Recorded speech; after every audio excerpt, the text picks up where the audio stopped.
ቴምር ሪል ስቴት እስካሁን ድረስ በብዙ ምክንያቶች ቤትና ሱቆችን መግዛት ፈልጋችሁ ላልተሳካላችሁ ደንበኞች እነሆ ቴምር ሪል ስቴት በመሃል ፒያሳ ከሊሴ ገብረ ማርያም ትምህርት ቤት ጀርባ ቅንጡ አፓርትመንቶችን ከልዩ የከተማ እይታ አረንጓዴ ስፍራን ከጠዋት ፀሐይ ጋር አጣጥሞ በያዘ መልኩ ለሽያጭ አቅርቦላችኋል። ከባለ 1 እስከ ባለ 3 መኝታ የሆኑ ቤቶች በ10% በ663,000 ብር ቅድመ ክፍያ ስናቀርብለው ቀሪውን በኢትዮጵያ ብር ያለምንም ወለድ ከ25% ልዩ ቅናሽ ጋር የሚከፍሉበትን ሁኔታ አመቻችተንዎት ነው። በተጨማሪም እዛው ፒያሳ ከአድዋ ሚውዚየም ፊት ለፊት የሚገኝ የመጨረሻውን የሆነ G+5 የገበያ ማዕከል በ900,000 ብር ቅድመ ክፍያ ለሽያጭ አቅርበናል። ለበለጠ መረጃና ለሳይት ጉብኝት ከታች ባለው ስልክ ያገኙናል። ቴምር ሪል ስቴት። ሁለተኛው ጉዳያችን የመከላከያ መግለጫ ነው። በጣም ከባድ መግለጫ ነው።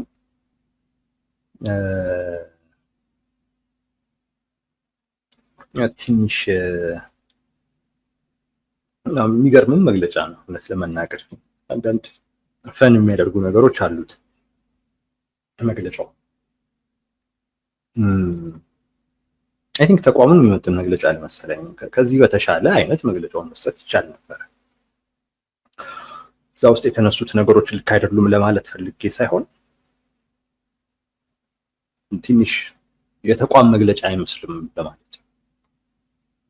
አረፍተ ነገሮቹ የቃል አጠቃቀሞቹ ምናምን ደግሞ አሁን ሄዳችሁ ብታዩት ኤዲት ምናምን ተደርጎ እንጂ ይበናል አስፈላጊ ቃላቶች ሁሉ ነበሩት። ምናልባት እኔም ይሄንን እያወራሁኝ በርካታ ነገሮች ኤዲት ተደርጎ ሊሆን ይችላል። ኤኒዌይስ ግን ዋናው እኛ የምንወስደው ሐሳቡን ነው። እሱ ላይ ነው ውይይት የምናደርገው። ሰሞኑን አማራ ክልል ላይ ዘመቻ ለአንድነት የሚል ዘመቻ ተጀምሯል። በዚህ ጉዳይ ላይ አስተያየት ሰጥተናል፣ እኛ ተነጋግረንበታል። ታስታውሱታላችሁ ብዬ አስባለሁ። ዋናውን ነገር ዛሬም እንደግምላችኋለሁ። እና መግለጫው የሚለው ይሄንን ዘመቻ ያዘዘው ትግራይ ውስጥ ያለ በጣም ተጽዕኖ ፈጣሪ ነው ተብሎ የሚታሰብ እሱም ላይ እንደዚሁ ፕሮግራም ሰርተናል ሰሞኑን። ጄኔራል ምግበይ የሚባል ሰው ነው ያዘዘው። ይሄ ዘመቻ በደቡብ ጎንደር፣ በምዕራብ ጎንደር፣ በሰሜን ጎጃም፣ በምስራቅ ጎጃም፣ በምዕራብ ጎጃም፣ በሰሜን ወሎ ተፈጻሚ ሆኗል። ከራሱ ከመከላከያ መግለጫ ላይ ነው እነዚህን ቦታዎች ያገኙት። እነዚህ አካባቢዎች ላይ ሁሉ ይሄ ዘመቻ ተካሂዷል።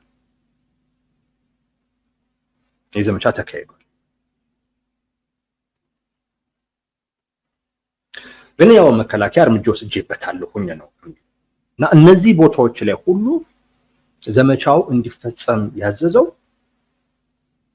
የትግራይ ኃይሎች ከፍተኛ አመራር የሚባል ጄኔራል ምግበይ የሚባል ሰው ነው እሱን ያዘዘው የሚል ይሄ በጣም የሚገርም መረጃ ነው። በጣም ብዙ አንድምታው ሁሉ ያለው ነው። ወዴት ሊሄድ ነው ይሄ ጉዳይ የሚያስብል ነው። እሱና ግብረ አበሮቹ ናቸው። ግብረ አበሮቹን አይጠቅስም፣ ጄኔራል ምግበይን ብቻ ነው የሚጠቅሰው። እሱና ግብረ አበሮቹ ናቸው ይላል። ይሄ ሰው ይሄንን የሚያደርገው ዋነኛው ምክንያት በዝርፊያ በጣም ይታወቃል። በድሮም ጊዜ ነው፣ በኢህአዴግም ጊዜ ማለት ነው። ብዙ ነገሮችን ዘርፎ ፎቆች ደርድሯል አዲስ አበባ ላይ ነው። አሁን ደግሞ ትግራይ ውስጥ ወርቅ በማውጣት በኤርትራ በኩል ወደ ውጪ ከሚልኩት ውስጥ ዋነኛው ቁጥር 1 የሚባለው ሰው እሱ ነው እና በእንደዚህ አይነት ዝርፊያ በጣም ከድሮም ጀምሮ የተሰማራና የሚታወቅ ሰው ነው። ከዛ ውጪ በቅርብ ጊዜ የትግራይ ክልል ጊዜያዊ አስተዳደር የፕሬዝዳንቱን ጽሕፈት ቤት ሰብሮ ለመግባት ማህተም ለመቀማት ሁሉ ሙከራ ያደረገ ሰው ነው። እንደዚህም አይነት ወንጀል ሁሉ የፈጸመን ሌሎች ወንጀሎች ውስጥም ሁሉ ተሳትፎ ያለው ሰው ነው። ዝርፊያ ላይ፣ ወንጀል ላይ። ከዛ ውጪ በሰሜኑ ጦርነት ጊዜ የትግራይን ህዝብ ያስጨፈጨፈ በ10 ሺዎች የሚቆጠሩ ወጣቶችን ያስጨፈጨፈ ሲሸሹም የሸሹትን ሰብስቦ የረሸነ ሰው ነው።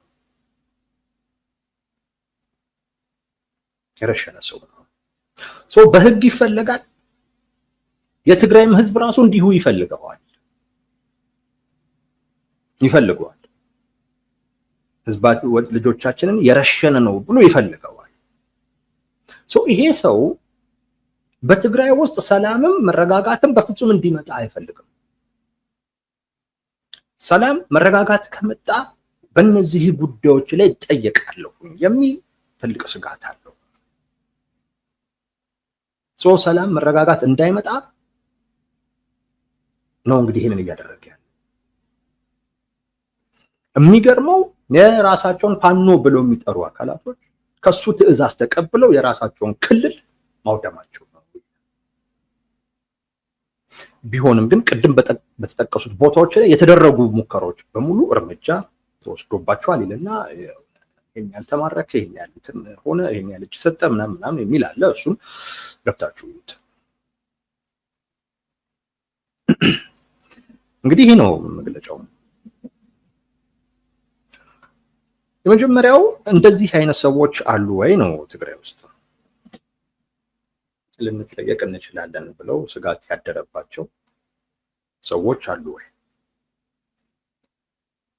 በአጭሩ ነው አሉ። ምስክር አቶ ጌታቸው ረዳ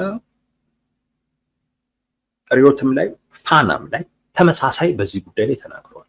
በነገራችን ላይ ኮንሲስተንት የነበሩበት አንዱ ጉዳይ ይሄ ነው።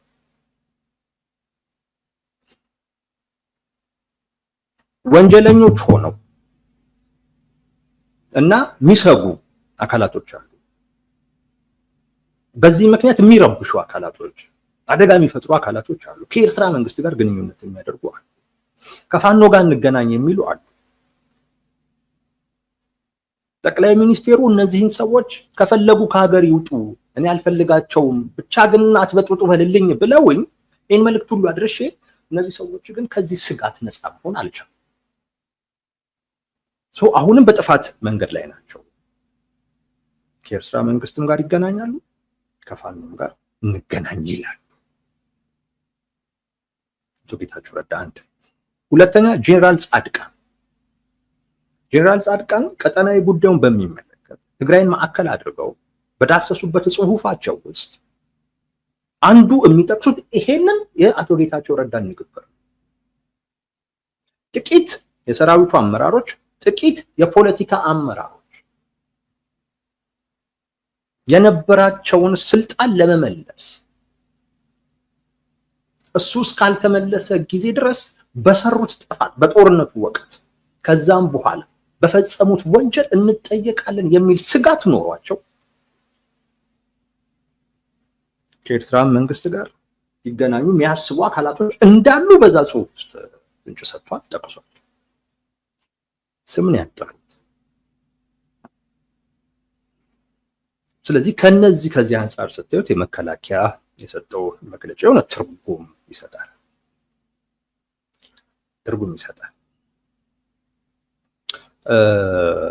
ማለት አዘዋቸዋል የሚለው ላይ ሳይሆን ግን የሆነ አይነት ግንኙነት ለመፍጠር የሚፈልጉ አካላቶች አሉ ለማለት የሚያስችል ይመስለኛል። አንድ ይሄንን ያዙ። ሁለተኛ ይሄ ዘመቻ ለአንድነት የሚባለው በአማራ ክልል ውስጥ የተፈጸመውን ዘመቻ እሱን በሚመለከት አስተያየት በምንሰጥበት ሰዓት ላይ በዘመቻው ግራ መጋባታችንን ጠቅሰን ነው። ዘመቻ ለአንድነት ይልና ዘመቻው ግን ወታደራዊ ኦፕሬሽን ነው፣ ምሽጎችን፣ ካምፖችን ማጥቃት እንዴ! እና እነዚህ አራቱም ደግሞ ናቸው በብዙ ጉዳዮች አንድ ሆነው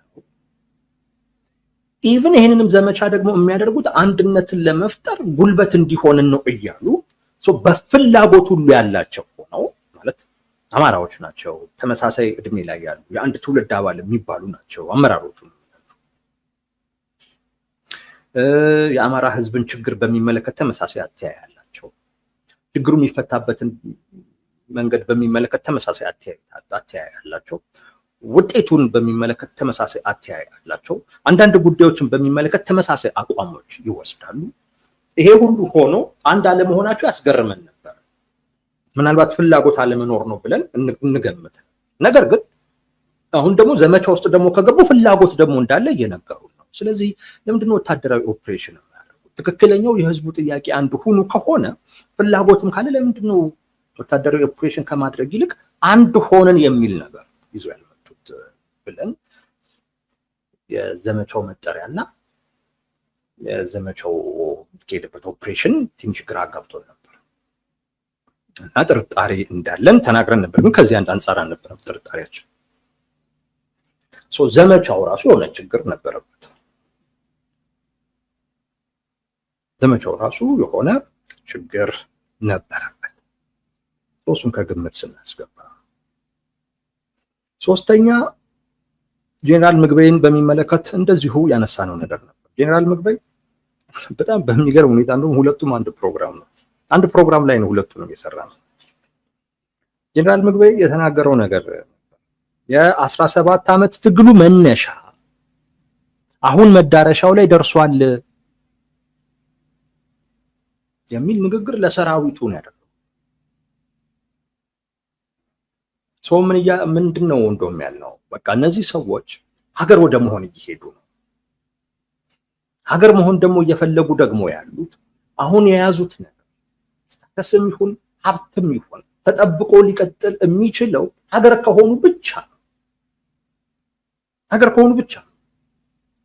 አንዳቸው የሆነ ስምምነት ካለ፣ አንዳቸው የሆነ መግባባት ነገር ካለ ኢቭን የፌዴራል መንግስት በቲፒኤልኤፍ በኩል የሚጠየቁ ነገሮችን በሙሉ እሺ ብሎ ቢፈቅድ ሰራዊቱ አይፈርስም። ማፍረስ አይፈልግም። ምዕራብ ትግራይ የሚሉትን ቢሰጥ፣ ህጋዊ እውቅናቸውን ቢሰጥ ምን ቀረደ? ምንም ነገር ቢደረግ እነዚህ አካላት ዞሮ ከፌዴራል መንግስቱ ስር የሚሆኑበት ሁኔታ ስለሆነ የሚፈጠረው ዋስትና የላቸው። ዋስትና ሊኖራቸው የሚችለው ወይ ሀገር ሲሆኑ ነው፣ አሊያም መንግስት ሲሆኑ የፌዴራል መንግስቱን ሲቆጣጠሩ። ከሁለቱ ውጪ ለነሱ ዋስትና ሊሰጥ የሚችል አማራጭ በፍጹም የለም።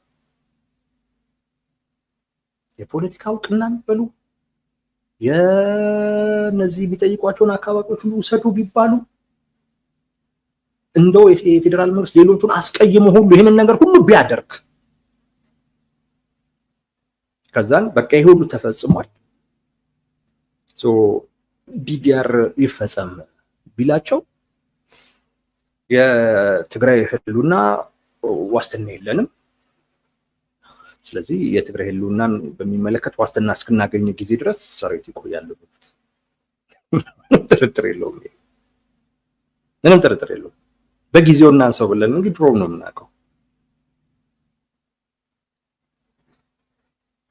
ምንም ይሄን ነው እንደሚሉ እርግጠኛ በፍጹም ሰራዊቱ እንዲፈርስ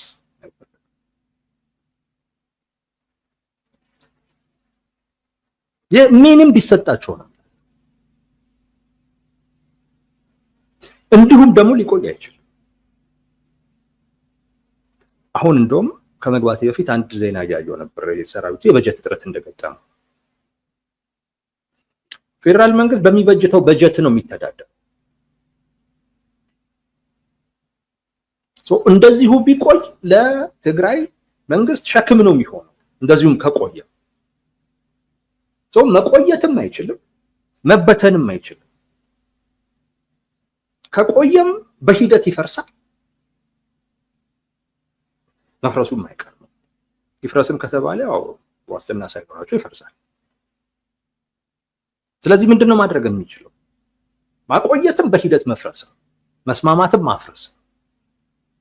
እንዳይፈርስ ምንድነው ማድረግ የሚያስፈልገው? በኃይል ዋስትና ሊሰጣቸው የሚችሉትን አማራጮች ላይ መድረስ ነው። ያ ዋስትና የሚሰጣቸው አማራጭ አንዱ ሀገር መሆን ነው። ሁለተኛው የፌዴራል መንግስትን መቆጣጠር። ለነ ጄኔራል ምግበይ እና ለነሱ ጓዶች ማለት ለዚህ ሰራ ይሄንን ለማግኘት ከማንም ጋር ይሰራል። ይሄ ነው ፍላጎታቸው። ይሄ ፍላጎት ያለው አካል ከማንም ጋር ይሰራል። ይሄን ፍላጎት በተናጠል ማሳካት ይችላሉ ተባለ አይችሉም።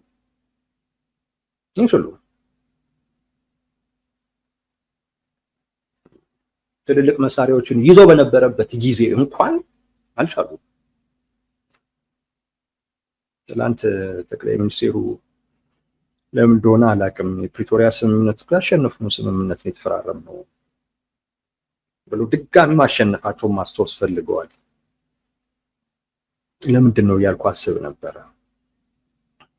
በእርግጥ አልተሸነፉም ተሸንፈዋል የሚል ክርክር ብዙ የሚያስፈልግ አይመስለኝም። አቶ ጌታቸው ረዳም ዶክተር ደብረጽዮንም እንደተሸነፉ ራሳቸው ነው የሚናገሩት። የሽንፈት ስምምነት ላይ ነው የፈረምነው የሚሉት ዶክተር ደብረጽዮን ናቸው። በድንጋይ መዋጋት ጀምረን የሚል ነበር ደግሞ የሚሉት አቶ ጌታቸው ረዳ ናቸው። የሁለቱ በጣም ተቃራኒ የሆኑ ሰዎች ያወሩትን ንግግር አያይዛችሁ ካያችሁት ድምዳሜው ቀላል ነው። ያንን ከባድ ነበር ላችሁ ፈልጌ ነው ወይስ ያ ሰራዊት አሁን ከባድ የሚባሉ መሳሪያዎችን ፈቷል። ስለዚህ ለብቻ አስቸጋሪ ነው። በአንጻሩ የፌዴራል መንግስት ደግሞ በትጥቅም በቴክኖሎጂ ምናምን ራሱን እያሳደገ መጥቷል። ትላንት የነበረው አይነት አቅም አይደለም አሁን ያለው። ስለዚህ እነ ጄኔራል ምግበይ ዋስትና ሊሰጣቸው የሚችለውን አማራጭ ለማግኘት የሌላ ሰው አቅም ያስፈልጋቸዋል። የሌላ አካባቢ አቅም ያስፈልጋቸዋል። ከኤርትራም ጋር ከፋኖም ጋር ግንኙነት የሚፈጥሩት ለዛ ነው። በፋኖም በኩል ካያችሁ የህልውና ችግር አለ። የህልውና ችግር አለ ስላችሁ ያው የአማራ ህዝብ የህልውና ችግር አለው። የኔን አረዳድ ነግሬያችሁ አውቃለሁ። የኔን ፐርስፔክቲቭ ማለት ነው። እንደ ህዝብ ሊጨርሱት ነው የሚል አይደለም። ግን ፖለቲካሊ አማራ ወደፊት መምጣት የሚችልበት የአማራ ፍላጎትና ጥቅም የሚከበርበት ስርዓት አይደለም ያለው። ሶስት መሻሻል መቻል አለበት። አማራን እንደ አማራ በማንነቱ ታርጌት እንዲሆን እንዲገለል እንዲጠቃ የሚያደርግ ነው ስርዓቱ። የኔ አረዳድ እሱ ነው። እዚህ ጋር የህልውና ስላችሁ ራሱ የፋኖ አደረጃጀቶች ራሳቸው የፋኖ አደረጃጀቶች ትላንት በህዝብ ዘንድ ያላቸው ትላንት ለህዝቡ አማራጭ ነበሩ። እውነት ለመናገር ህዝቡ ተስፋ አድርጎ የሚጠብቃቸው ነበሩ። ቢመጡልኝ የሚላቸው ነበሩ። ነገር ግን በሂደት ራሳቸው በሰሯቸው በርካታ ስህተቶች እና ህዝቡም ላይ ባደረሱት ጫና፣ መከራ፣ ስቃይ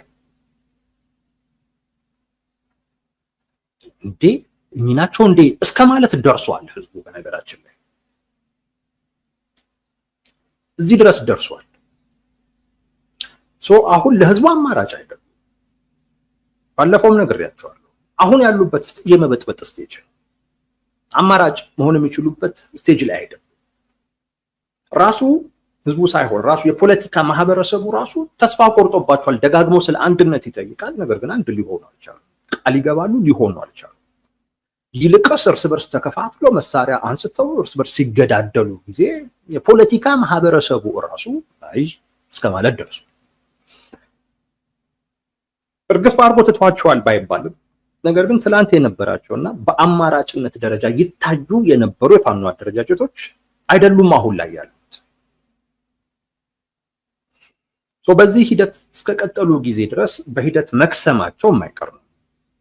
እያነሱ ይጠፋሉ ማለት አይደለም። ግን በቃ ያው መንግስት በሚጠራቸው አይነት ደረጃ ሊሆኑ ይችላሉ። ሽፍታ በሚላቸው ደረጃ እያነሱ ወደዛ ሊሄዱ ይችላሉ ናቸው እያልኩ አይደለም። የህልውና ስጋትም አለባቸው። የስልጣንም ፍላጎት አላቸው። በዚህ ስቴጅ ላይ የማንንም እጅ ለመያዝ ዝግጁ ናቸው እነሱም ሲናገሩ የኛን ፍላጎት እስካሟላ ጊዜ ድረስ ከማንም ጋር እንሰራለን ሲሉ ነው። እነ ጄኔራል ምግበይ ሀገር የመሆን ፍላጎታቸውን ሸሽገው ለእናንተ ስልጣን እንሰጣለን ሊሏቸው ይችላል። ባይሸሽጉም እኛ ሀገር የመሆን ፍላጎት ነው ያለን እናንተ ፌደራል መንግስቱን ተቆጣጠሩ ቢሏቸው እነዚህ ፋኖ አደረጃጀቶች ይስማማሉ። ምክንያቱም ስልጣኑን ከያዝን በኋላ ምን ችግር አለው እንወጋቸዋለን ብለው ሊያስቡም ይችላል። ያው አንዱ ላይ ብልጥ መሆን ነው የሚፈልገው፣ ግን በዚህ ሰዓት የሚቻል አይደለም። በዚህ ሰዓት ላይ የህልውና ጉዳይ ሁለቱም ጋር አለ። በተናጠልም አንዳቸው የሚፈልጉትን ነገር ማሳካት የሚችሉበትም ደረጃ ላይ አይደሉም። አስገዳጅ ሁኔታ አለ ነው የምላችሁ። እንዲሳሳሩ አብረው ለመስራት ፍላጎት እንዲያሳዩ እንዲቀራረቡ የሚያስገድድ ሁኔታ ውስጥ ናቸው እነሱ። በዛ ላይ ፍላጎትም አለ፣ የሆነ የፖለቲካ ትርክትም አለ። መቀራረቡ ነበር። ምንም ይሄ አውቃለሁ ምናምን እንዲህ ልላችሁ አይገባም። ማንኛውም ለኢትዮጵያ ፖለቲካ ቅርብ የሆነ ሰው የሚረዳው ጉዳይ መቀራረቦች አሉ። ስለዚህ ከዚህም አንፃር ስናየው የመከላከያ መግለጫ ትርጉም ይሰጣል። እኔ እንደውም ከዛም ሁሉ የሚያልፍ ነው። ኦኬ ምናልባት ያዘዘው ጄኔራል ምግበይ ነው ምናምን እንደዚህ ሊባል ይችላል። ግን እኔ ይሄ ራሱ ተልእኮ በአጠቃላይ የኤርትራ መንግስት ፍላጎት ነው ባይ ነኝ። የኤርትራ መንግስት ፍላጎት ነው። የኤርትራ መንግስት ጦርነቱ ኤርትራ ውስጥ እንዲሆን አይፈልግም። በፍጹም እንደዛ እንዲሆን አይፈልግም። እዛው ኢትዮጵያ ውስጥ እንዲሆን ነው ማድረግ የሚፈልገው። በነገራችን ላይ የኤርትራ መንግስት ብቻ ሳይሆን ትክክለኛ የጦርነት ስትራቴጂስት የሆነ ሰው እንዲህ ነው የሚያስበው። ጦርነቱን እሱ ጋር ያመጣው ሙሉ በሙሉ ራስ ጋር ይሆናል፣ ኪሳራውን ራስ ተሸከማል። እንደዛ ነው የሚያደርገው። የኤርትራ መንግስት ይሄ ፍላጎት አለው። ሰው ከዚህ በስተጀርባ እነሱ እንዳሉበት ምንም ጥርጣሬ የለም። በዚህ መልኩ ስናየው እንደዚህ አይነት ትርጉም እናገኝበታለን። በሌላም መልኩም ግን ማየት ያለብን ይመስለኛል። ፌር ለመሆን አንደኛው ይሄንን ነገር መንግስት ወይም መከላከያ ሲያወራ በትክክልም ግንኙነት ኖሮም ላይሆን ይችላል።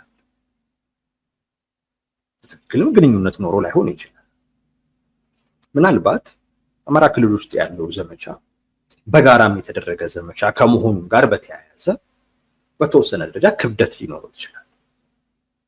በጋራ የተደረገ ከመሆኑ ጋር በተያያዘ እንደገና አሁን ያለው ወቅቱ መከላከያ ለተለያዩ ጉዳዮች ዝግጁ መሆን ይጠበቅበታል። በብዙ ቦታዎች ላይ ውጥረት አለ፣ የሚፈነዳዱ ነገሮች እየታዩ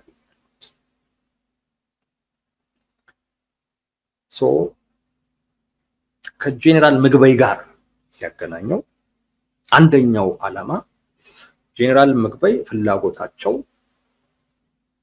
አሁን የአማራ ክልል ሆነዋል ተብሎ የሚታሰቡት እነ ወልቃይትን ወደ ራሱ የመውሰድ ፍላጎት ያለው ስብስብን የሚመራ አካል እንደሆነ ይታወቃል።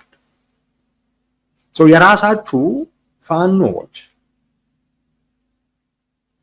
አማራ አጥንተ ርስቴ ምናምን የሚለውን ከህልውናው ጋር አያይዞ የሚያያቸውን የግዛት ጉዳዮች እየተደራደረባቸው ነው የሚል መልእክት ማስተላለፍ ይፈልግ ይመስላል በመከላከያ በኩል።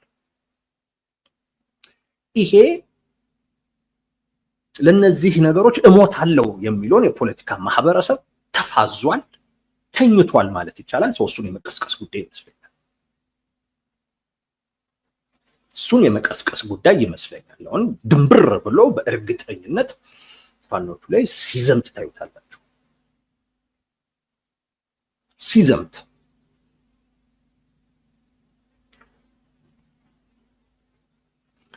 የመጀመሪያውን በነገራችን ላይ አይሆንም ሞስት ፕሮባብሊ ይሆናል ብዬ ነው የማስበው። ምክንያቱም እነዚህ ስማቸው የተጠቀሱት የፋኖ አደረጃጀቶች ከነ ጄኔራል ምግበይ ጋር አይደለም ከኤርትራ ጋር መስራት አለብን ብሎ በግልጽ የሚናገሩ ሰዎች ናቸው። አይደብቁም ይሄ ፍላጎታቸው። ግን በዚህ መልኩ መታየትም አለበት ብዬ ስላሰብኩኝ ነው። ስለዚህ ይሄንን የተፋዘዘውን የተዘናጋውን የፖለቲካ ማህበረሰብ የመቀስቀስ ጉዳይ ተውትና እነዛ ዘመቻ ለአንድነት የሚባሉት እሱን ዘመቻ እያካሄድን ነው የሚሉት የፋኖ አደረጃጀቶች ሶሻል ሚዲያ ላይ በጣም ሰፊ ናቸው። ትንሽ እንደውም አሁን ተዳክሟል፣ ገርሞኛል። በጣም አክቲቭ ናቸው። ትልቅ ሰራዊትም አላቸው። ምናልባት የሌላው ዝም ማለትም ይመስለኛል እነሱን አግዝፎ ያሳያል። በተደጋጋሚ ጊዜ መከላከያ ሚዲያ ላይ እኮ ነው ያሉት ይላል። ሚዲያ ላይ ነው ያሉት ማለት ሚዲያ ላይ በልጠውናል እንደማለት ነው። ሚዲያ ላይ ልናወርዳቸው አልቻልም አይነት ነገር ነው። በፕሮፓጋንዳው ረገድ አሉ። ይሄ መከላከያ ግምገማ ነው ይፋ ያደረጉት። አሁን ላይ እነዚህን አካላት ከነ ቲዲኤፍ አመራሮች ጋር ሲያገናኝ አውቶማቲካሊ እነ ወልቃይት፣ ራያ፣ ጠለምት የሚባሉ አካባቢዎች ስጋት ውስጥ ይወድቃሉ። ሰሞኑን ደግሞ አጀንዳ ነበሩ። ስለዚህ የነዚህ አካባቢዎች ስጋት ውስጥ መውደቅ እንዲህ ብንን የሚያደርገው የፖለቲካ ማህበረሰብ አለ። እነዚህ ነገሮች ከህልውናው ጋር አያይዞ የሚሄድ ጥሩ የሚባል የሶሻል ሚዲያ ሰራዊት ያለው ነው። እሱ ለመከፋፈል ይጠቀምበታል፣ እርስ በርስ ለማመታታት ይጠቀምበታል። ለዚህም ሊሆን ይችላል የዚህ መግለጫ ዓላማ። ሁለተኛ ትግራይ ክልል ነው፣ ሀገር አይደለም። ኤርትራ ቢሆን ሰው ሀገር ነው። ሰው ሀገር ውስጥ ገብተህ ምናምን ነገር መያዝ በህግም ሊያስጠይቅ ይችላል። ይሄ ግን መብትህ ነው። ትግራይ ክልል ነው። የሆነ ግለሰብ የያዘውን ፓወር ተጠቅሞ እየበጠበጠ ከሆነ ሄደ ማምጣት ትችላለህ፣ መብትህ ነው። ስለዚህ ምናልባት የፌዴራል መንግስት መከላከያ ትግራይ ውስጥ የመግባት ፍላጎት ሊኖር ይችላል። ቅድም ጊዜያዊ መንግስቱን በሚመለከት ያነሳውላችሁ አደረጃጀቱን በሚመለከት ፌዴራል መንግስት ፕሬዘንሱ እዛ እንዲኖር ይፈልጋል ብያቸዋል። ምክንያቱም ነፃ አድርጓቸዋል ይመስለኛል። ግምገማቸው ነፃ ማድረጋችን ስህተት ነው የሚል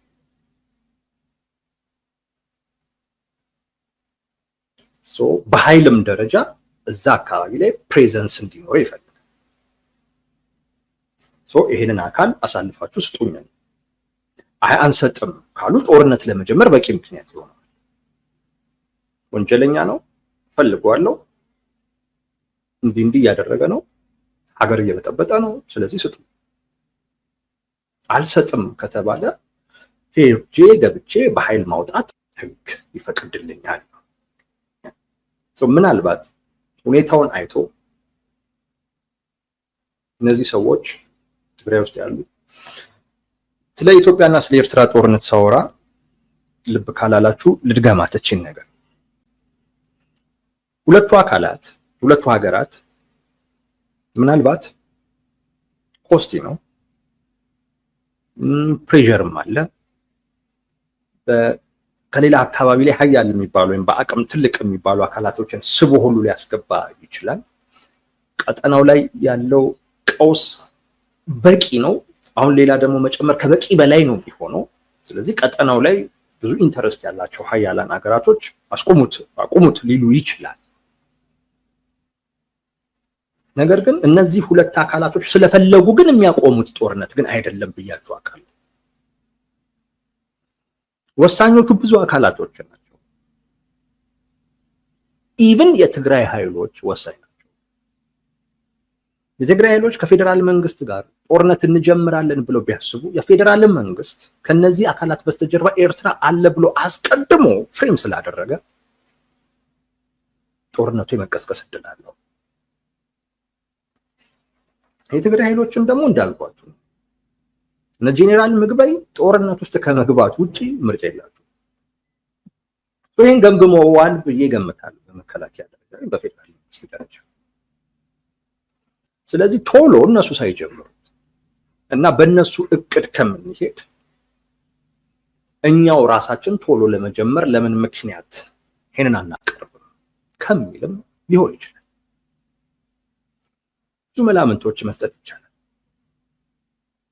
እርግጠኛው ግን ወዴት እየሄድን ነው? ወደ የማይቀረው ጦርነት እየገባ ነው። ይሄ ጦርነት እንደ ከዚህ ቀደሙ የሆነ አካባቢ ላይ ብቻ የሚሆን አይደለም። ይሄ ጦርነት የሀገርን እንደ ሀገር የመቀጠል የህዝብን እንደ ህዝብ የመቀጠል ጄኔራል ጻድቃን እንዳለው የጂኦግራፊ ለውጥ ሁሉ ሊኖር ይችላል። በኢትዮጵያ ትግራይን ታጣለች ወይ ኢትዮጵያ እንደሚባለው አሰብን ደግሞ ይዛ እንደዚህ ሊሆን ይችላል። ወደ አደገኛ ወደሚባል አይነት ጦርነት ውስጥ እየገባን ስለመሆኑ ማሳያ ነው ይሄ የመከላከያ መግለጫ ነው።